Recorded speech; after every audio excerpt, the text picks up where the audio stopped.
You're listening to an Anazao Ministries podcast. Is Will going to make a career jump as a full-time surfer because of HBO's 100-Foot Wave? Should we be stoked for the release of Part 2 of Dune for later this year? Is Ted Lasso Season 3 as good as Season 1 and 2? Is Amazon's Hunter's final season bringing the same gusto as Season 1? And has James Gunn given us his best in his last addition to the MCU before he jumped ship to the DC universe? This is Systematic Geekology, guys. I am your first-time lead host, Nick Polk, and I am here with Wilbo Baggins this Monday morning. How are you doing, Will? Good. It's definitely a Monday. Catch up Monday on we do comic book catch up. Well, today's catch up Monday around the office and things. But yeah, man, I saw an incredible movie over the weekend, and I'm catching up on my shows. So I'm really excited for this What's New episode with Nick leading the charge. Yeah, man. Hey, did you? I guess too. It was Free Comic Book Day this weekend. Did you participate? I did. I had a funeral on Saturday. So what I did is I was like, how do I head to my local comic book store and grab some free comics? Do I go before in the morning with the crowd, or I wait till the afternoon and there'll still be stuff around? Well, I waited to the afternoon, and there was still a big crowd at my local comic book store, and Ultimate Comics, which does North Carolina Comic Con. They have like 4 different locations around North Carolina. They're almost a franchise at this point. And I know the comic book store owner. I know him pretty well. And they always do a great job with Free Comic Book Day, and they did a good job. I mean, Free Comic Book Day is they throw out some stories that that people love or maybe have read before, or teasers for upcoming books to kind of tease you or lure you in to get into the comic book game, and then they have like age appropriate for all comic book fans of all ages, from little kids all the way up to lifelong comic book fans. So it was great. They put out some good stuff. There were some fun little stories and some stuff coming down the road that made me excited to get. Man, I had forgot about Free Comic Book Day, and then I was on Instagram on Saturday, and our local comic shop is called Rick's Comic City, and they had posted their line, and I was like, oh man, it's Free Comic Day, or Free Comic Book Day, and I missed it. But also, I was busy a little bit graduating. Yeah. So, congratulations for graduating. You're now a master. That's right. I'll be your Padawan. You can be my English professor, English teacher, master, and lead me down the right road to. I would be glad to professor you, as long as you pass for me. Yeah, well, in terms of what's new, like it was a fantastic geeky week. You had May the 4th, and then you had a brand new MCU movie, and then you had Free Comic Book Day. I was like, man, Marvel does a great job in kind of linking up and syncing up the synergy around like a brand new movie with Free Comic Book Day. And then the fact that like May the 4th is there along with it, with all the Star Wars stuff dropping, or people celebrating the anniversary of Return of the Jedi, all that stuff. Just like last week was a good geeky week for sure. Disney, we've talked about Disney knows how to coordinate a pop cultural religious experience. Yes, they do. Well, cool, man. I'm glad that you got to participate and got to get some cool comics and see the new Guardians of the Galaxy movie. But before we jump into that, tell me what you, besides comics and Star Wars and all that good stuff, what you've been nerding out on lately, Will. Yeah. Is this where we want to jump into the what's new, kind of the nerding out of the part, or something different? Yeah. Okay. I feel like there's a lot of cool shows that are out that Singer and I are just kind of watching and trying to figure out what mood we're in. What mood are we in? Are we going to watch like a toxic family and the corporate world with Succession on HBO? Or are we going to go like feel good with Ted Lasso? Or are we going to go geeky and do like something Star Wars? There's also the main thing I've been geeking out on. Everyone knows I'm a big time surfer, lifelong surfer. And it's the thing other than like my family and Star Wars is probably like the thing I think about the most daily. Surfing and checking webcams and trying to figure out when I'm going to get back down to the coast to catch a wave. But HBO has a documentary called The 100-Foot Wave, and it's in season 2. And so the first season was really about this big wave surfer who put this big wave surfing spot on the map, Nazaré, Portugal. And so McNamara is this big wave surfer from Hawaii, and he didn't necessarily discover this wave in Portugal, but he definitely put it on the map and lured other big wave surfers to come surf this like monster wave. And if you ever see like the press pick up like world record breaking wave from, you know, surfer from Brazil or Hawaii, usually it's a picture of Nazaré in Portugal. And so it's really the documentary season 1 is just kind of what happened and how he found it and where he was, you know, how he just kind of let other people know what this spot is and put it on the map in big wave surfing. And then season 2 is kind of going back to this spot within the world of COVID. So they filmed it in 2020, 2021, right when COVID was happening. And so you kind of get a picture of how things were shutting down and what they're opening up and all those kind of dynamics. But man, you know, like with all things, there is different genres and versions of a particular geeky subjects, right? So like if you, I'm trying to think of now. Okay, so there's different, like within Christendom, there's different spiritualities and denominations. You have Orthodox, you have like the spiritual but not religious, you have the Methodists, you have the Lutherans, you have the Catholic, you have High Church, you have Low Church. In surfing, you have the same thing. You have people who just go out and surf for fun, right? Then you have like this kind of surfing at its base is kind of like this rebellious kind of movement of sticking it to the man, that I'm not going to work in your corporate world. I'm just going to go surf, man. And it's kind of got this hippie vibes to it. Like, you know, down with the man, we're going to go surf. So they're rebel. But then you have like organized surfing, professional surfing.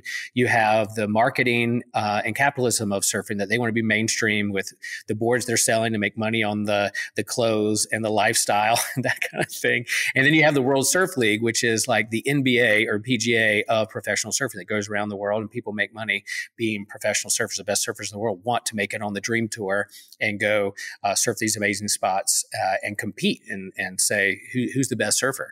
And so within all these different kind of genres and personalities of surfing, you have big wave surfing. Me, I grew up on the East Coast, so I feel like I'm a small wave champion. Give me any kind of small wave, I'm going to surf it. But big wave surfing is a whole different ballgame when it comes to how you surf these giant waves, whether you tow into them with a jet ski and they sling you into the wave because the wave's so big you can't even paddle into it, or the type of surfboard you have to use for these monster waves that are literally 80 feet.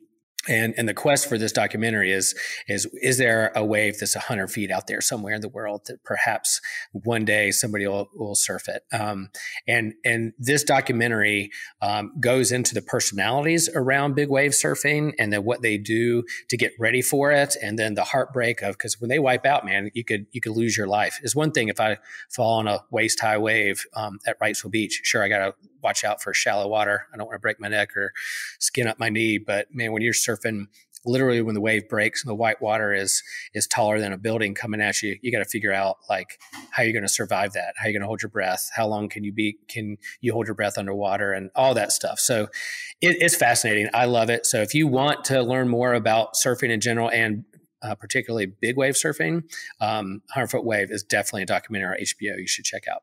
Dude, I love, like, that was probably out of the things that you talked about for new stuff as we were preparing for the episode. That was the thing I was kind of geeking out on harder than anything else. Like, I'm probably going to go see that like first thing this week. Nice. Because I grew up on the Gulf Coast of Florida. And so we didn't really have any waves, but we would go when hurricanes happened, and we would tropical storms, and we would surf. And I did a lot of skimboarding as well growing up. And loved surfer movies, you know, and a lot of surfer videos that I watched was more of like the punk rock early stuff, where the videotapes had like, they had like Pennywise on the videos, and, you know, basically like that culture of like, I'm not going to be part of your 9 to 5 type of stuff. And then, you know, have you seen the movie Surf's Up, the animated penguin surfing movie? Oh, it's fantastic. It's fantastic. Yeah. Like one of my favorite movies of all time. It's like there was a summer where one of my best friends stayed at my house for a summer, and we would go to the beach, we would skimboard, we would do our thing almost every day. We both had summer jobs. We'd go to work and we'd come back to my house and we'd either we'd play Madden and then we'd go to bed to Surf's Up like every night. It was like routine, man. I love that. That's so cool. Yeah, similar to like surfing. I mean, you have the skate culture, skateboarding, you know, Right. so you have like professional skateboarders who want to be in the X Games, be in ESPN and seen like as a legit sport. And then you have like the rebellious, like we're going to skate down this bank stairwell and grind on the rails and, you know, no skateboarding alive. We're going to tear that sign down and do what we want to do, you know, Bones Brigade, Power Peralta stuff. But the surfing is similar. Like you have the mainstream, the competitive surfing, and they have their Instagram account. They want as many followers and they want to push a product. They have stickers on their boards because they're sponsored. But then you have the group that are like, yeah, like you said, have the surf videos or the clips of like hardcore punk, Pennywise, Black Flag, all that stuff, and they're rebelling against the machine, raging against the machine with their surfing. And yeah, as a Gulf Coast, yeah, you had to, similar to me, you know, Rice Beach gets pretty good waves every now and then with the change of the seasons. But yeah, for East Coasters and Gulf Coasters, you have to wait for the hurricanes. And as horrible as they are and destruction and how we don't want to see how lives are upended and people lose their lives, for people who like to surf on the East Coast, that's how you're only going to get the big waves of consequence that you see on these videos. Right. And so I'll chase hurricanes and I'll chase and plot where they're going and see where I need to go days before they hit. And Gulf Coast is the same thing. I spent some time down in South Florida with my first church, and you didn't get many waves until there was a storm out in the Atlantic and you had to chase it down. But yeah, Surf's Up is fantastic. We should do a whole episode on Surf's Up Please. Because not only is the animation great, but I think what it gets at in terms of what surfing is and the soul of surfing and also the competitive part of surfing, and what are you chasing? Are you a free surfer, soul surfer, or are you just out for fame, like with anything? You do it for the love. How do you understand the waves and the ocean? And when I do a surf camp at my one of our Lutheran camps for years, I did surf camp and do a week of camp. That's one of the movies we would watch at night with popcorn and say, all right, kids, you know, let them get a couple days in the ocean, getting sunburned and beat up by the waves and surfboard. And then we show them Surf's Up to kind of do a little Zen teaching moment with them about what surfing really is about. Man, I'm jealous of that. I wish I had gone to surf camp. And man, like you said, that whole movie, the art is great. The spirit of it is great. The soundtrack is amazing. Like I have that soundtrack Jack Johnson. on my phone. My God. Who is a surfer. Grew up surfing North Shore. Yep. Yeah, man. Well, I will have us transition because I could talk about surfing all day with you. Yeah. We'll do that again at another point. Ooh, stay tuned, listeners. But we'll move from a sea of water to a sea of sand as we talk about the announcement, the newly announced part 2 for Dune that's going to be released later this year in November. And for some of y'all who have maybe read Dune, if you read the first book, or maybe you've done a deep dive into the whole series. I have not. I've only read the first book because I've heard other fans say that the other like 5-6 books are complete garbage. I don't feel that way, but I also haven't read it. But I haven't decided to make the commitment. But apparently we got the first half of the first book for Dune, for the first movie that came out, which stars Timothy Chalamet. Oh my gosh, what's his name? Zendaya. Oh, yeah, Zendaya. Yeah, Zendaya. It's Zendaya, right? Yeah. Or Zendaya. I don't know. Yeah. Sorry, y'all. What's it? Who's the? I'm like blanking. I'm terrible in the midst of things like this. But the guy who plays Drax is in it too. Batista. Yeah. Just an amazing cast, and they're adding to it. Florence Pugh is going to be in part 2, and she played in Hawkeye and Black Widow. And we are going to get the latter half of the first book, which takes place a couple years later. And I guess they're going to bring some elements into second or third book in the series too. So, I'm kind of pumped.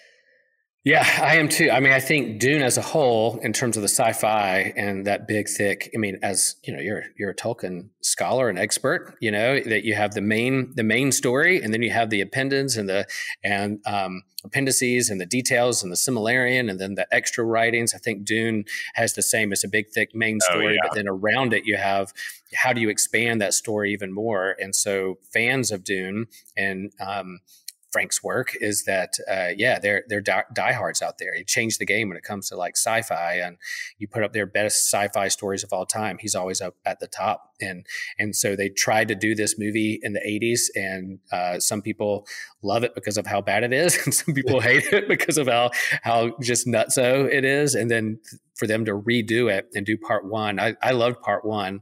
It's on HBO now. You could go look at it. I think for those who come in just dry without like no prior knowledge to what Dune is or the history behind it and the original book, they kind of go in as like, wow, this was kind of a slow burn with methodical music, and then it ended weird. And they were like, well, there's a part two coming.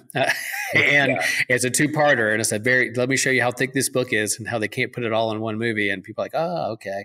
Yeah, my family, I thought I had communicated with them about, that it was two parts, but that I guess not, or they missed it or weren't listening. And so when they left, it was like, that was a weird ending to a movie. And I was like, yeah, there's a whole nother 3-hour movie coming out after this one.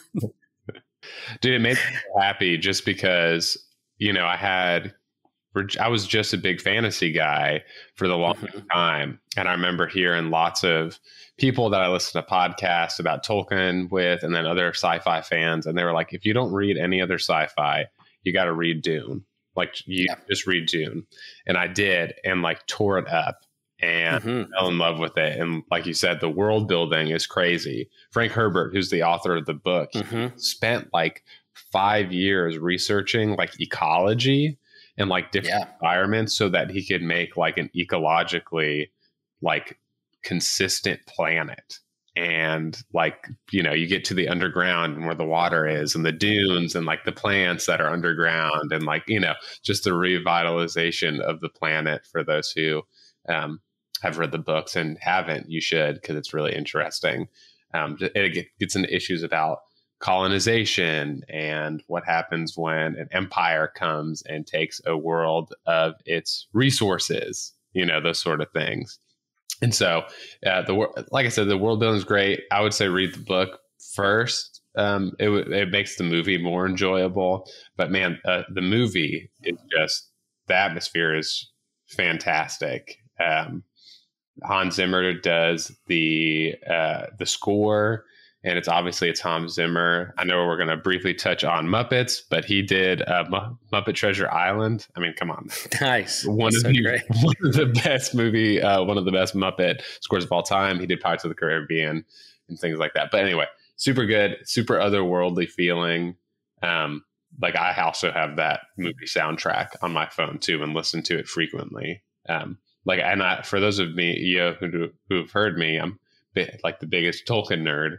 But I think it's a better book to movie adaptation than the Lord of the Rings. Like I like the Lord of the Rings movies better, but this part one adaptation is probably the best movie to book adaptation I've ever seen.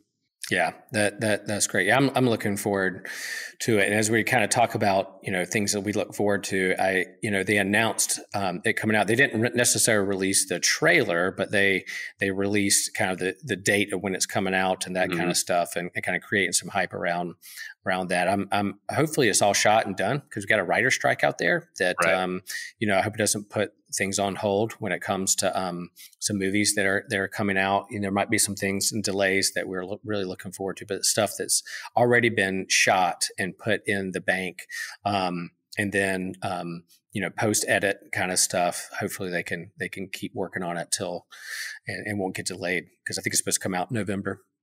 Yeah, I was looking up stuff, and a lot of the things I saw as far as articles didn't mention any writer strikes or any delays. But that could also be an intentional thing of the algorithm to make sure that we stay hyped and pay money for part two. which I will be regardless if it comes out in November or not, because the first movie was excellent. And because they were talking about like they weren't going to make part two unless the first part was successful, which is interesting. And it was successful, obviously. But yeah, apparently. I love that threat of the fans. Hey, you need to come out and support this movie, because if you don't, we're not going to make part two. We're going to leave you hanging. And they're like, okay. I know it takes a lot of money and time, but they're like, yeah, we're not going to film this entire movie back to back, and unless you really support the first one. So, and when everybody's cutting costs and trying to figure out what the new normal is when it comes to like post-pandemic streaming and movies and shows and writing, they were like, yeah, we're going to throw this out there, and then if it doesn't make money, we're not going to do part two, but here you go. What do you think? Yeah, I bought the movie too, just because I have a lot of streaming services, as most of us do. But it was one of those where I was like, I would need part two in my life. I need to figure out ways to show them that I want them. Take my money, make me part two. Yeah. And so as we're talking about things coming out, I just wanted to real quickly say one thing I'm really excited about. I'm a big Muppets fan. And I think Kino and I did a whole episode on Muppets. You can go back in the archives and find that when I was geeking out on just Muppets in general. But and I've always thought about, and I think Disney, when they acquired the IP of the Muppets, try to figure out what to do next. What kind of show? Does a variety show like old? Or are they going to try to do a reality show? Do we age this up? Do we age it down? Like where do we do with the Muppets? Similar to like what they do with Star Wars. I think, how do we handle this IP? Sometimes they've done it well. Sometimes they haven't done it so well. But there's this week, as we're recording, a new show is coming out called Muppets Mayhem, where they're focusing in on the Electric Mayhem, that kind of funk psychedelic band. That's a part of the Muppets. They get their own show, so we get to follow them. As I don't know what it's going to take, if it's they're trying to go back on tour, if it's episodic or just a movie. I need to look in that. But on May 10th it drops, and so I get a new Muppet show, a new Muppet movie with a bunch of cameos with musicians and actors. That Kevin Smith was even like, I put this on hold for a long time. I couldn't talk about it, but I get to be in a Muppet show, and he was so hyped about making an appearance within this. And that band with Animal and the Mr. Teeth, like, oh my gosh, I can't wait. I'm definitely going to be right up, pull up a chair and popcorn and geek out hard over the new Muppet show dropping on Disney Plus. Well, they were like the main focus of like the Muppets movie, right? That came out, right? It was called like the Muppet movie, right? And then it had like the band was the focus, right? No, that the original Muppet movie was basically Kermit, wanting to go to Hollywood, but then also being chased by the Hopper, who wants to like tear off his legs and have frog legs. It was kind of twisted as a kid, but along the way, the journey was kind of like this Pilgrim's Progress or like Lord of the Rings, where they're picking up people along the way and meeting people along the way to Hollywood. And one of the stops is they stumble into this old church where this band is playing. And one of the best songs of the whole movie is they meet the band, and they kind of go along. So they meet people along the way as they head out to Hollywood to make it. And so, the first appearances and how they're brought in. But yeah, it's an old rundown church, and they discovered the psychedelic punk funk band that's just wants to make some music. And yeah, man. And then you got Animal playing drums. Is there a better character than Animal out there? I don't think so. Probably. I don't think so. I feel like every drummer that I've ever heard who lived or grew up around the Muppets has talked about, I wanted to play drums because of Animal. Like, I'm pretty sure I've heard like so many professional and like drummers that I know just being like, Animal is my inspiration. I love it. Yeah, I'm ready for a Mayhem origin story. So I also love the Muppets. So a little bit of Muppet world building that I will also jump into. So, Will, tell us about Ted Lasso, because I am one of those lamos who have not jumped on the Ted Lasso train, not because I don't want to, but just because as I finish school, so I plan to revamp my nerdy, just catching up with everything. But I've heard lots of mixed feelings about season 3, because season 1, everyone was like, it's amazing, it's incredible. Season 2, same thing. And season 3, I've heard a little bit of mixed feelings. So tell us your feelings about season 3. So you haven't watched any Ted Lasso season 1 or 2? I have not. I know story plot lines and kind of like the plot, like what he's doing in the UK, as an American coach and how he gets up in that situation and his familial problems and things like that. But Yeah. I think like even if you're not a soccer fan, so if you're like, I'm not interested in soccer, why would I watch the show? Soccer is just the tool and means by which to go into like the dynamics of human relationships, whether it's father son, a team, a sports team, and how they can work together, coaches, your nuclear family, your immediate family, then extended family and friendships, your boss and who's your boss and who you work for and what's your purpose behind all those questions. And it's just an amazing show. And it's just peak television. And I think the drama, it's funny. It tugs on your heart. You tear up in moments. You really feel for the characters. It's such a good show. I love season 1. Season 2, I was like, okay, how are we doing this? Where are we going? I thought it really went into like mental health and just such a healthy way. And then season 3, I think when you get to the third season or even the third movie of a trilogy, you're like, all right, how are we going to do this different? How are we going to tell the same story with these characters we really love? We want them to be who we loved in season 1 and season 2, but also tell a different one and move it forward. And they announced that this is the last season. They're only doing 3 seasons. So, how do you land this plane? Where is it going? And so there have been some episodes where I'm like, yeah, it's more of the same. Maybe it's getting long in the tooth. Maybe I'm getting a little bored with it. There's been a couple episodes like halfway through, I'm checking my phone. I'm like, why am I checking my phone? Like the show's on, And so, but there's been a few episodes where I was like, that's one of the best episodes of just TV I've ever seen in terms of how they weave in and out the relationships and talk about how they live with each other and work with each other and the pressures they're dealing with. I thought longing for love and authentic relationships, like there's the mid-season break. It's on Apple Plus. And so I think they did 6 or 7 episodes and then they took like a week-long break and then they're going to do another 6. But the one before, they took a little short break, was one of the best episodes of TV I've ever seen.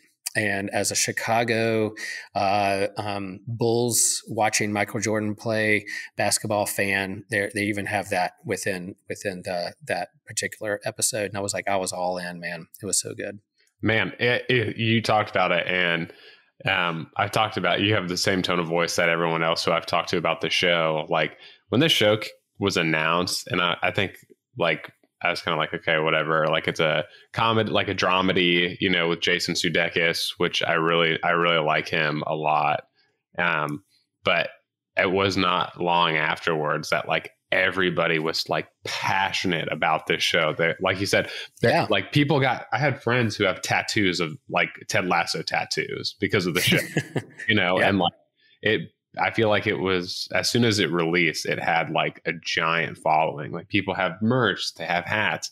Like I feel like a lot of people in religious communities have talked about like the connections between some of the themes and their own religious journeys and their spiritualities and church relationships and pastoring. And like, I feel like a quarter of the men that go to my church have Ted Lasso gear that they wear at church. Like they'll have the hats with like, the symbol or whatever. And, different button up shirts with, different elements from the TV show. But, it's one, yeah. Yeah. And it's those things like it won an Emmy and it got popular and then, it started selling merch. And so when things get popular, how do you hang on to the original intent or does it, sell out and go a different direction? I don't think it's sold out or anything. But yeah, when things get really popular, how do you hold on to the charm of what it was at the beginning? And so that might be what season 3 is dealing with. But yeah, I have a friend of mine, pastor friend of mine, Matt Titus, who wrote a book, The Gospel According to Ted Lasso, that you can use as a Bible study. So I'll throw that plug out there. If anybody out there wants to do that in their church, I mean, it is like, it's got language, it's got situations that aren't necessarily like kid friendly, but like for mature adults who can handle those things, like you could really do like a good Bible study exploration of the themes you see in there when it comes to human relationships. And that what makes it just so great when it comes to those things. So yeah, I can't recommend that enough. That's what's up. Yeah, I'll get on it. And I think we've talked about too, shows who don't overstay their welcome tend to be a lot better. And it sounds like they're trying to do that, which is cool. Yep. So another show that's kind of doing that too is Amazon's Hunters, which is this is their second and final season. And so the first season came out during like the pandemic. I think it was like in the middle of 2020. And so the show is basically in the 70s, centered around a Jewish kid in New York, I think. Yeah, New York. And it's either that or Chicago. But anyway, he's a Jewish kid. He's a nerd. He lives with his grandma. His parents died. And his grandma was a survivor of the Holocaust. And so he ends up getting connected with people that she was connected with who end up being Nazi hunters, who they go around the United States, and they find Nazis who came over from like a project or a Operation Paperclip, and they find them in the United States and hunt them down. And so it's interesting too, they connect a lot of it with nerd culture, because the main character, which his name is Jonah, he works at a comic shop. And one of his best friends works at a comic shop. And actually what motivates him, because he keeps getting recruited, and they talk to him about, he's like, his grandmother ends up dying, and it's connected to like Nazis. And he ends up, he's like resistant to joining this movement, because obviously you have to like kill Nazis and stuff. And it's very secret and against the law. And his friend ends up getting killed in the comic shop while he's working, and it motivates him to jumpstart into to join this group. And so anyway, so the first show, he joins Nazi Hunters. He finds this guy who dated his grandma, who claims to be a survivor of the Holocaust, and finds out that this guy who is pretending to be this old Jew who's kind of funding, this thing, was actually a doctor in one of the concentration camps.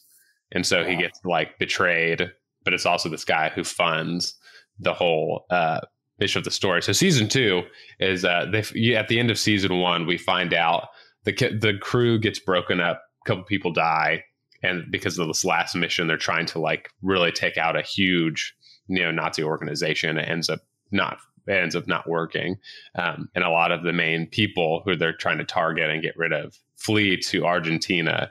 And in the show, Hitler is still alive and being harbored in Argentina. So now season 2 is about these Nazi hunters trying to come back together to find Hitler and kill him. So anyway, what's the time period when it's set in? Is it set like in the 40s or 50s? Mid-70s. So this is like, 30 years later, dealing with like the direct aftermath of World War II. And so let's see, the first season's like 1976, I think. And the second season's 1979. And the main character he's not in the United States, he's in Paris now. And so there's a main villain who's like a Nazi, but he's a politician in the United States, and they weren't able to get him. So, but he finds out that this Nazi politician likes to come to Paris to a certain brothel. So it opens up with him in Paris, going to this brothel every day for a year until the guy finally comes and he catches him and kills him, and finds out that basically that Hitler is still alive. And so anyway, that jumpstarts the whole season too. So it just deals with a lot of really interesting themes, like, like what do you do as a person how do you address evils in the world? How do you address systemic racism? Do you do it with violence? Do you do it with peace? What's the margin between, complacency and action? And it deals with a lot of that stuff. And it's really not a black and white show. It's one of those that I think I journaled when that show first came out, like just did a lot of internal wrestling. Cause even then too, George Floyd had happened, all these other things. And I was like, this show really spoke into it, the dealings of systemic racism and things like that. So anyway, the show is action packed. It's got a comedy element to it. And also, who doesn't like to see Nazis get totally pulverized? I think Nazis don't like that, but that's okay. True. Yeah. Well, our mutual friend Trifil is doing a class on Bonhoeffer, and Bonhoeffer's life and history and work and martyrdom, it stems from like his resistance against fascism and Nazi and Hitler and that whole thing. Like, he's a Lutheran theologian and pastor who, leading a resistance against Hitler, but also a plot to assassinate him. So like is killing or murder or assassination at any time justified? You would think that when it comes to Hitler, it gets really close to saying yes. But then if you're a pacifist, you have to wrestle with those things too. So I think the whole class, it deals with the writings of Bonhoeffer and where we are as a nation. And I hate that Bonhoeffer's writings still hold up, but they definitely still do. So I'm hopping in that class and Bonhoeffer is, of course, I'm a fan of his work and what he stood for and challenges me as a pastor and as a disciple and as a person who's living in a world that still wrestling with these things. So I have not watched Hunters, but I've heard about it, and then you talking about it makes me okay. I'll put that in the queue, put that on the list for sure. Oh yeah, the cast is crazy too. Al Pacino's in it, and there's like a Josh Radnor and 1,000,001 other actors that join in and come in for season 2 as well. But yeah, so we've got that. Let's switch back to Nazi related IPs. What about Star Wars Vision, man? Tell us. Well, if we're talking about we can talk about empire. We can talk about imperialism. We can talk about resistance. True. Yeah. So, stormtroopers. We can. So true. Really, but there's a transition there because we're going to talk about sci-fi Guardians of the Galaxy. We promise we'll get there, folks. I won't spend too long on Star Wars Visions, other than that's what Disney decided to drop on May 4th on their platform to kind of give some new content out there to Star Wars fans. They had a season 1, and basically, what if the main top anime studios did their own version of like Star Wars or Star Wars theme shorts or cartoons, anime. And I love season 1. They played around with a lot of different styles and versions.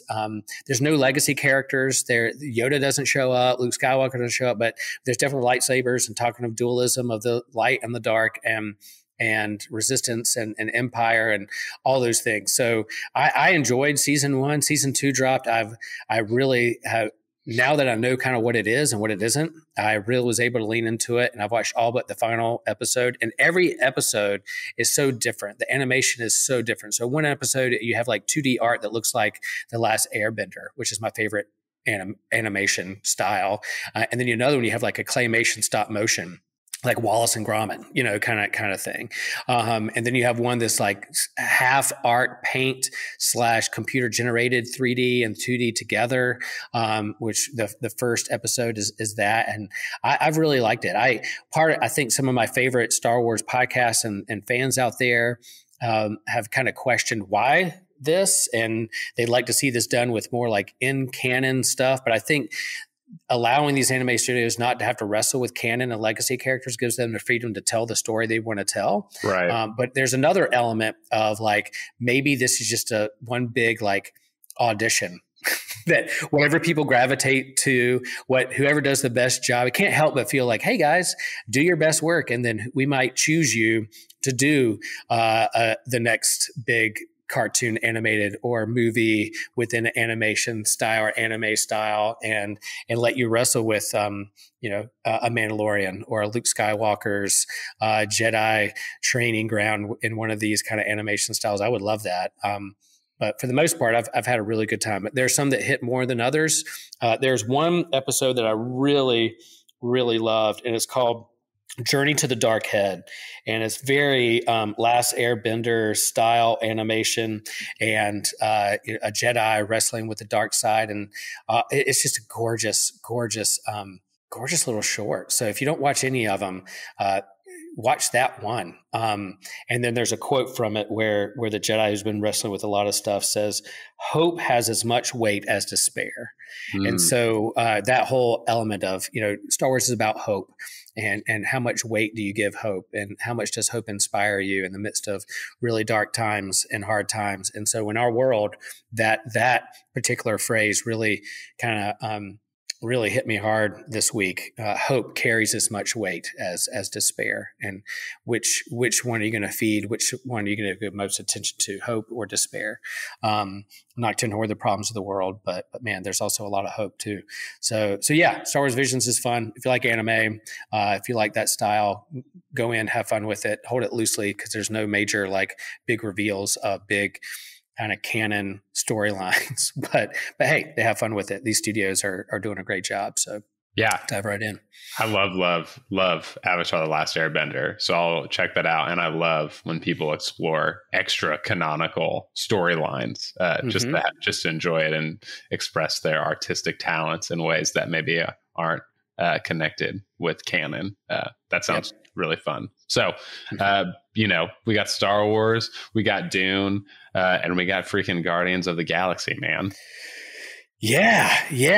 I saw this movie. Let's just say spoilers. If you haven't seen the movie yet, pause right now, go watch the movie, and then come back, because we are going to have some spoilers in here. I know Nick has, he was too busy graduating from a master's degree to go see the movie, so that's totally justified.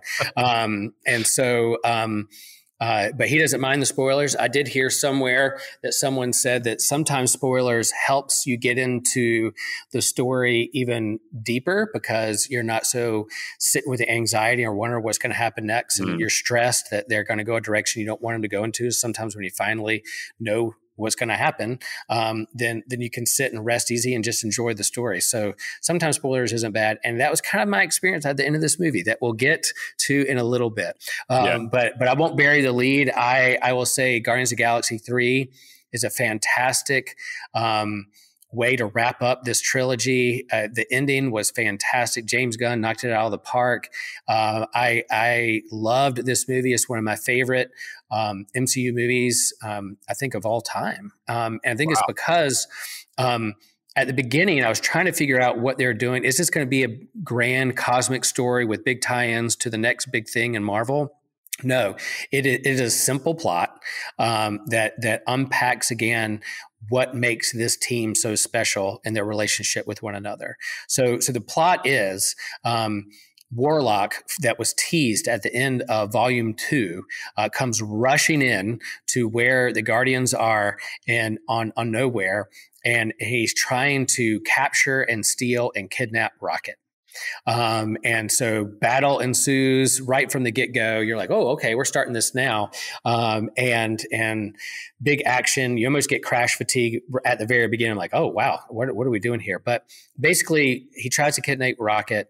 The team defends Rocket, but Rocket's pretty much on like getting ready to die. So they need to save Rocket. Like there's something attached with like his robotic enhancements and augmentation, that there's a death switch or kill switch. So they got to figure out how to kill the kill switch. And so basically the plot is we're going to save Rocket's life. We got to go back to where they did this to him and find who did this to him from the very beginning, and then try to save Rocket's life. And so that's basically the plot. And they do introduce different other side characters that you've known and loved throughout the whole trilogy. But yeah, as the adventure is, we got to save Rocket's life. In the midst of that, you have flashbacks of Rocket. You don't know Rocket's story. In other movies, they've said, they say, how did you become the way you are? You were just a raccoon, and then now you're like this like assassin, enhanced robotic cyborg raccoon. He's like, I'm not a raccoon, and then, well, tell me your past. He goes, I'm not going to talk about that. Well, in this movie, you find out why he doesn't talk about it, because there's some traumatic experiences from this new villain, the High Evolutionary, who experimented on animals and turned them into like superior robotic enhanced species. He's on the quest to perfect life. He's playing God. He wants to. The world is the way it is, and he's gonna tamper with it and enhance it. And he's smarter than everybody else. And so, man, he's a great villain to hate, because he's the mad scientist. He's the Dr. Moreau. He's the one who is experimenting and torturing animals for the higher good and the higher purpose. So you're like, I hate this guy. Of course, if you try to do that to my dog or my beloved chipmunk in the church garden, then of course I would go after him and try to kill him. And so the soundtrack is incredible. all the stuff that James Gunn has done with the other two movies in the MCU is right in line and continuity with that. So the movie is just absolutely fantastic. You get to the end, and it puts a nice bow on top. He wraps it up. His team is done, and they even kind of set up perhaps a new team or another direction that someone else can run with, because James Gunn's hopping over to DC and got to curate all their lines of movies and stories. And so, man, he stuck the landing when it came to Guardians of the Galaxy 3. He gets a nice salute. Thanks MCU, and then his heading over to DC. So this movie is fantastic. If you're familiar with the other two movies and you love this team, I can't recommend this movie enough. Man, and like the other two movies, I feel like out of all of the MCU, that Guardians of the Galaxy movies have had like probably the most distinctive individual flavor out of all of them, while being connected to the rest of the MCU. And all the other ones do too, right? You got Iron Man and Thor, and they have their own individual tastes and feelings. But I feel like there's just something really special and different about Guardians of the Galaxy, with the soundtrack, the direction that James Gunn brings, the comedy that brings, I think hits probably a lot more than some of the other comedy and some of the other ones do. Thor Ragnarok was my favorite, or not Ragnarok. Love and Thunder was probably my favorite Thor movie, but some of the comedy didn't really hit for me. And obviously then going back and reading the God Butcher saga and being like, dang, this is just levels beyond amazing. But I like the spoilers too, for me, because, I love thinking of the deep themes within movies, and that stuff doesn't really ruin the story for me. You were talking about, what they were doing with Rocket, and even some of those questions of like bringing the mad scientist of like, you did all these things about what is it? Oh gosh, the line from Jeff Goldblum in Jurassic Park, where it's like, oh, just because you can doesn't mean you should. That's right. Yeah. So he's thinking about if you could and didn't think about if you should. Yeah. But yeah, I guess just thinking about the trauma behind, because we even talk about our culture, this, transhumanism, and how do we use technology to bolster the human experience, and there's obviously it seems like connected to Rocket, there's some trauma and maybe even some warnings, that we see. Yeah. 100%. Because sometimes, as a religious leader, as a shepherd, as a pastor, I go into shows and movies, and whenever they portray a priest or a pastor who's an asshole or who is abusing their power or those kinds of things, I'm like, oh no, I feel like I got to defend and be like, we're not all like that. Yeah, there's some out there, but there's some good ones too, and in this movie, you had the mad scientists experimenting on animals and those things. And I feel like the other end, I was like, you know what? Science isn't all bad. There are some people who do great stuff out there. I'm diabetic. I have a continuous glucose monitor hooked to the side of my arm. I am a cyborg. It gives readings to my phone. And so I have a robot enhanced body right now. My dad has a pacemaker, who helps regulate his heartbeat. People wear contact lenses and glasses and put, hearing aids in their ear so they can hear what I'm trying to say to them on a Sunday morning or just in close proximity. So there's ways that we augment our body and use technology to help our human experience. There are people, and still even religious traditions today, that won't allow blood transfusions, or, no, don't take Tylenol or Advil. You're just playing God. Just live with the pain, but that's an extreme. But I think there's a way you can use science as a gift for others. So I felt like in this movie, I was on the other end going, but they're not all that way. Science that created vaccines over COVID are not experimenting and planting a chip inside you. Let's not get all like super, paranoid about these things. But he was a great villain. And it lifts up like how far is too far when it comes to those things. At what expense do you not value life? At the expense of like your goal of wanting your version of life and the world to exist. At one point in the movie, High Evolutionary is like, someone says like, oh God. And he's like, there is no God. That's why I have to step in, and finish it and do what I need to do.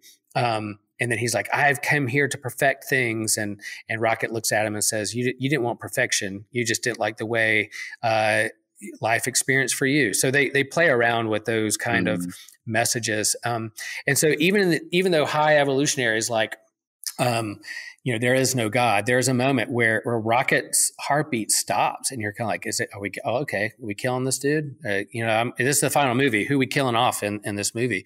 Right. But he has this kind of like bright light, near death experience and encounters like some friends of his that have passed away. And they basically kind of whisper in his ear, like, yeah, you can come with us, but your story isn't done yet. In fact, the whole story's been about you. And you're like, holy crap. All right. All the Guardians have been all about Rocket. You can make that case. It's been about Star-Lord and others, but like when she whispers in his ear, this whole story has been your story. I had tears running down my eye. And then he goes back to finish what he was called to do. And even, founder and host on this podcast, Joshua Noel, share with me, like he had a near-death experience himself. It was a major car wreck and had like a near-death religious experience, vision, and they enhanced his body with metal to literally put his body back together. And he was brought back to continue his life. And he feels like he has a higher purpose or like there's still more story to be told. And he's going to value the life and the gift of life that he's been given. And man, what a message. And so this movie does that, along with the hijinks, along with the comedy, along with like ridiculous things. You're like, oh my gosh, that's the cheesiest thing I ever think, but so funny. The soundtrack, there's some songs in there. I was like, oh, I forgot about that song. I'm going to get, when I go home, I'm putting that on the playlist. So yeah. And then I'll share like my movie experience was I went and saw this with friends opening night, Thursday night, 30 minutes to go in the movie. There's about 30, 40 minutes left. They drop Beastie Boys, No Sleep Till Brooklyn. Oh yeah. And then there's a slow montage of them lining up, getting ready to do the final battle. And they're going to go and face what they need to face. And then the whole movie theater shuts down. So awful, dude. Will sent me this video, y'all. And it went dark. And then all of a sudden, the people, it's a full theater. People were like, WTF, what's going on? Turn it back on. And I felt so sorry for the movie theater. It's not like they did this on purpose. It's not like the manager's like, let's shut it down now. They had a power outage. I don't know if it was a storm or just something in the area, but they couldn't help the whole movie theater, every theater in every movie that they were playing, the whole theater shut down. And so, but then people started doing like, as we were waiting, things came back up and you could hear the audio. So the movie was still going. We just couldn't see what was happening because the screen or the projector or whatever's happened digitally wasn't projecting up on the screen. So it was kind of dark and you could still hear the movie playing. So I'm hearing the battle. I'm hearing people getting killed. I'm hearing voices. I'm hearing these big poignant moments in the movie. And I'm like, was that Rocket? Did he just die? Maybe I should leave. Maybe I should go. Was that Star-Lord? I think he just died. Well, nope, there's his voice. Maybe he came back. So I'm wrestling with these things.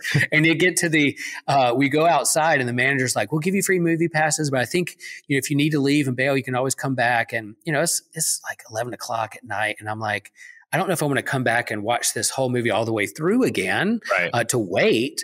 I have this recording I want to do with Nick where I want to talk about it. I want to finish this freaking movie.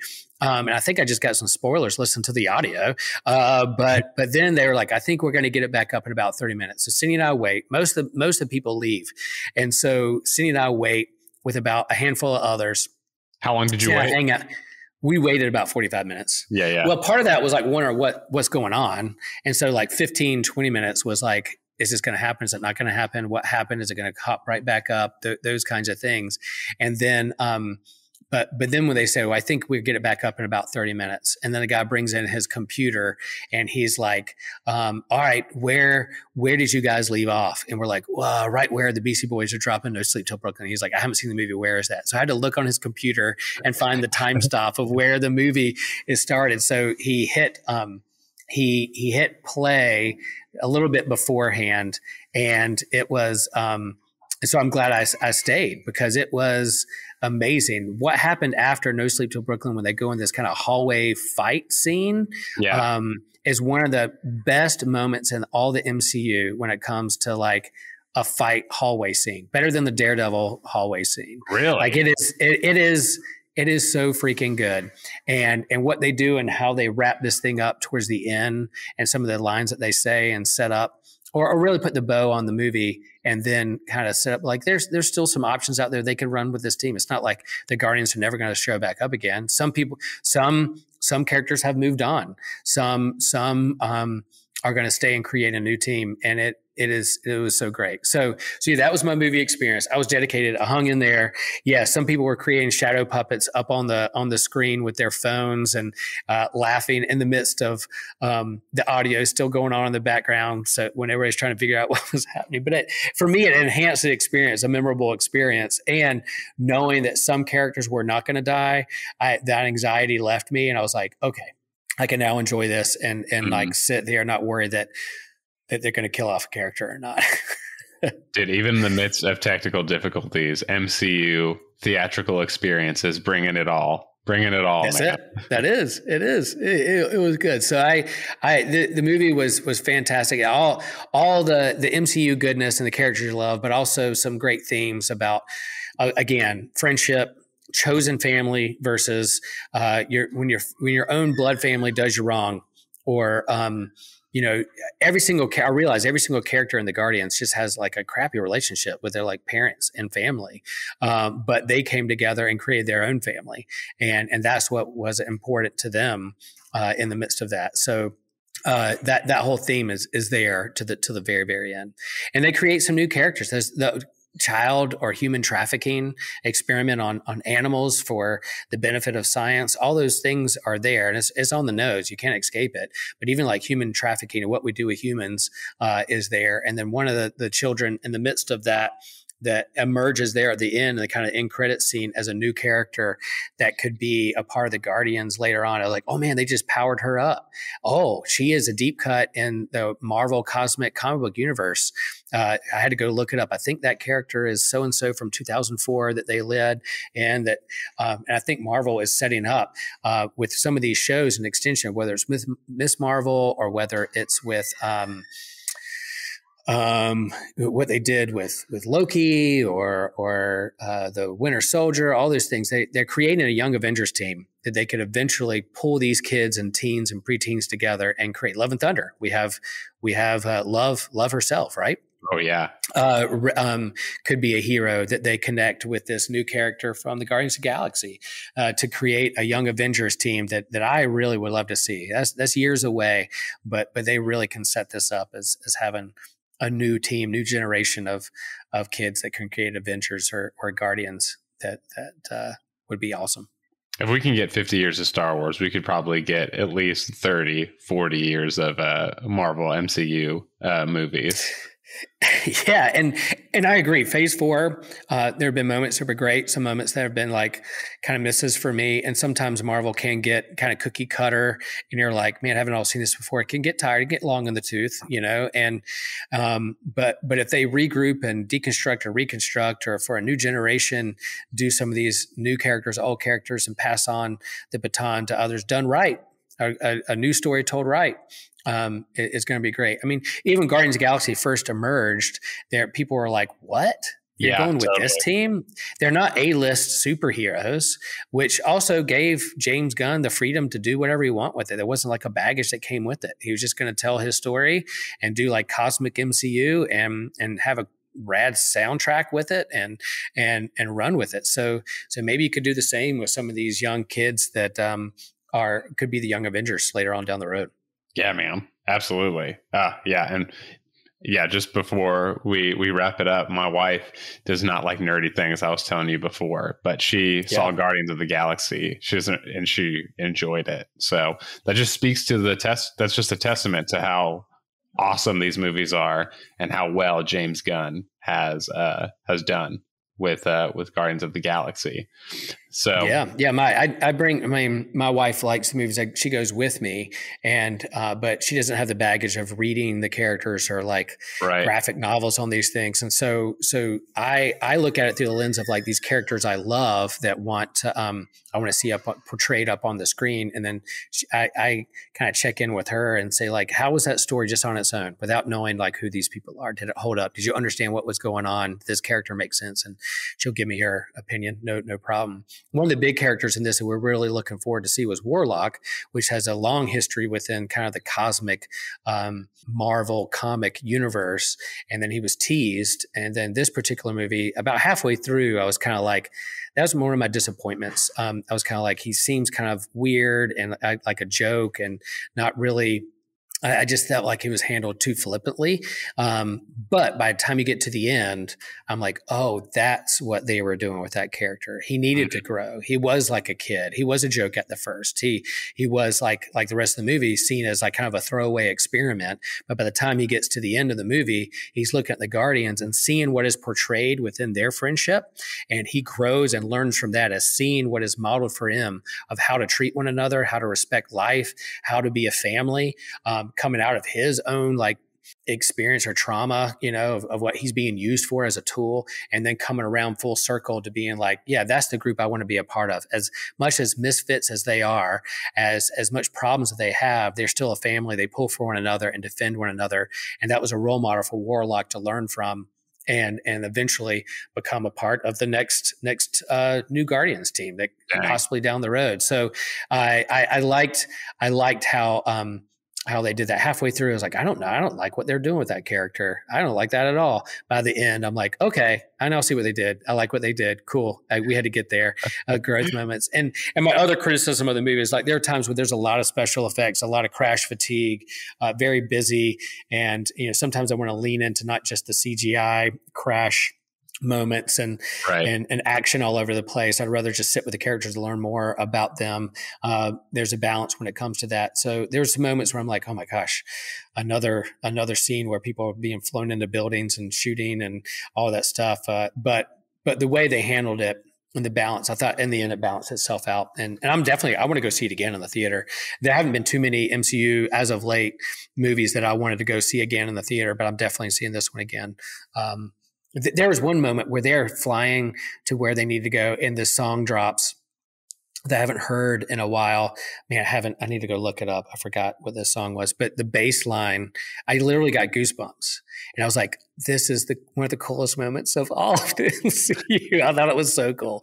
So the way he mixes music with the story itself, it's just so good. So, hey, rankings. I give it a 9+. Is it a perfect movie? No, but man, it's up there. It's what I needed at this time in a very geeky week of May, the first week of May. And then tying a bow to that particular James Gunn universe, I give it a high 9+, and we'll go see it again. And they tease things that come down the road, and I'm excited to see what could happen. Will coming in, carrying us through the Guardians of the Galaxy discussion as I failed to watch it, but he's got high praise. He's got some hot takes. The hallway battle scene in Guardians of the Galaxy 3, Volume 3 is apparently better than the Daredevil. Just know when you go watch the movie, friends and listeners, if you go watch that movie or watch it again, know that I was hearing that happen in the dark, wondering what the hell was going on. But eventually I got to see it and I'm like, man, I'm so glad I did. Because I was like, well, I got to hear it. I kind of know the gist. I'll be good. But then me waiting for that was totally worth it. And then you drop Beastie Boys in there, I'm good. I'm in. It's over with. You drop Beastie Boys in any action scene, it's over. Boom. It's over. You got me. Well, cool, man. You got any, besides, seeing Guardians of the Galaxy 3, you got any other recommendations for our listeners before we bail? No, other than, if you want to learn about, we're heading towards the summer. We're heading toward the summer. So you can head to the beach. You can grab your skimboard, your boogie board, your surfboard, take a surf lesson. Watch 100-Foot Wave. Go watch Surfs Up. Pull up some YouTube or Instagram if you want some good Instagram/YouTube follows with some of the top surf pros. Let me know. I'll send you some good recommendations when it comes to who to follow on Instagram and social media who throw clips out there of them surfing. And then if you want a surf lesson, reach out to me. I got a whole fleet of boards I can push into some waves and teach you how to surf. Yeah, and he looks good doing it too. Just Yeah. Sometimes. my knee and back, and the glow off the top of my head isn't what it used to be. But yeah, I still catch waves. There are moments when I still got it. Yeah, you got it. You got it. I second the Surf's Up. Go watch that, listeners and friends. It's, if you haven't seen it, one of my favorites. And it is kid friendly. That is kid friendly. That is, yeah. So it's not. It is. You can watch it, pull it up with your kids of all ages, and have a blast with it. Yeah, it's rated PG. I think just for some crude humor because they like fart and stuff like that. But it's a great movie. Excellent movie. So. Thanks for hanging out with us, everybody. If you want to hear more from Will about any other episodes that he's on where he talks about surfing and various other Marvel IPs, you can go to the website, systematicgeekology.com, where you can also check out episodes I've been on. And if you missed, maybe you missed Christian, maybe you missed Pang, maybe you missed Josh, go to the website. You can find their stuff too. There we've got merch. We've got links to Patreon where you can come on. We've got our Discord where you can come and hang out with all of us and do some nerding out with us.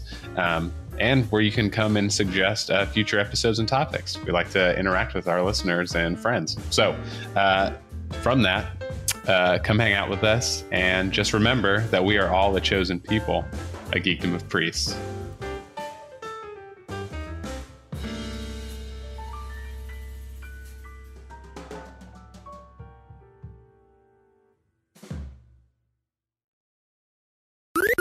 This was an Anazao Ministries podcast. If you enjoyed this show and would like to learn more about our network, be sure to check out the Anazao Ministries podcast network.